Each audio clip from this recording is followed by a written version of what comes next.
Times network ద్వారా గుర్తించబడ్డ India's #1 varicose veins hospital Avis ని సంప్రదించండి. తమ్ముడు అన్నే తరఫున అందరి తరఫున మాట్లాడు. ఇందాక రఘురామకృష్ణరాజు గారిని కలిసేసి ఇటు గచ్చిబౌలి నుంచి వస్తూ ఉండ కారులో, RRR గారిని కలిసి గచ్చిబౌలి నుంచి వస్తూ ఉండ కారు ఇటు తిరిగింది, కట్ చేస్తే ఇంకో కారు ఆడేది నా వెనక. కొంచెం ఇటు ఐటికి సిటీ ఇటు తిరగగానే ఇంకో కారు ఆడేది నా వెనక. మనం వచ్చింది ఒక కారులో కదా, ఇంకొక కారు ఎక్కడి నుంచి వచ్చిందని చూసా. మళ్ళీ ఇంకొక కారు వచ్చింది. వీళ్ళెవరో మీకు తెలుసు అనుకుంటా, నా డైహార్డ్ ఫ్యాన్స్. మొత్తం అక్కడి నుంచి ఇక్కడ వరకు ఆ కారు ఈ కారు మొత్తం కలిపి నాకు ఫ్యాన్స్ కాదండి, డైహార్డ్ ఫ్యాన్స్ ఉంటారు నాకు. నేను ఎట్టబోతుంటే అట్ట వస్తుంటారు. సరే ఇదేందబ్బా ఇది ఈ విధంగా తిరుగుతున్నారు నా వెనక. సరే ఇప్పుడు నేను ఎట్ట కాపాడుకోవాలి, నేను ఎట్ట సెక్యూర్ చేసుకొని భయంతో వస్తూ ఉన్నా. కట్ చేస్తే లొకేషన్ చూస్తూ వస్తున్నాను, టక్కన వాళ్ళు అలా వస్తూ ఉన్నారు. కట్ చేస్తే చిరంజీవి గారు కటౌట్ కనబడింది అంతే.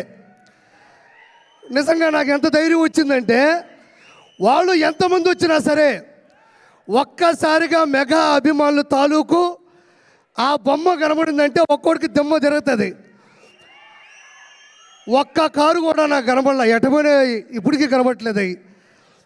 నేను చివరిగా చెప్పేది ఏంటంటే ఒక మాట, చిరంజీవి గారు ఇండస్ట్రీలో ఉన్న ఒక పులస అంటే ఆస్ట్రేలియా, న్యూజిలాండు, టాంజానియా దేశాల నుంచి ఖండాలు దాటి హిందూ మహాసముద్రం నుంచి బంగాళాఖాతంలోకి వచ్చి చివరిగా గోదావరి నీళ్ళకి ఎదురీది, గోదావరి నీళ్ళ యొక్క నదీ ప్రవాహానికి ఎదురీది. ప్రపంచంలో ఏ చేప నదీ ప్రవాహానికి ఎదురీదలేదు, దానివల్ల కాదు. ఒక్క పులస మాత్రమే ఎదురీది సంతాన ఉత్పత్తి కోసం గుడ్లు పెడుతుంది. As it is in industry, megastar Chiranjeevi గారు కూడా మొగల్తూరులో పుట్టి నెల్లూరులో పెరిగి యాక్టింగ్ నేర్చుకొని చెన్నైలో అవకాశాల కోసం తిరిగి హైదరాబాద్లో హిస్టరీని సృష్టించి, అంటే నదీ ప్రవాహానికి ఎదురీదే చేప పులస అయితే కష్టాల్ని, నష్టాల్ని, బాధ్యతల్ని, బాధల్ని ఏమాత్రం తల వంచకుండా, తల దించకుండా అదే ప్రవాహ వేగానికి ఎదురీదే ఏకైక జీవి చిరంజీవి.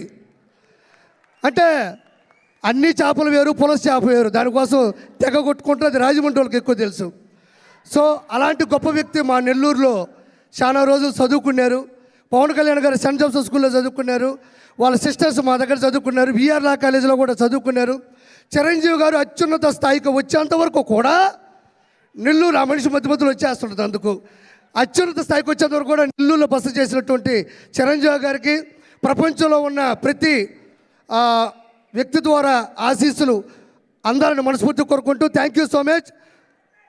జై చిరంజీవ, జై చిరంజీవ, జై చిరంజీవ.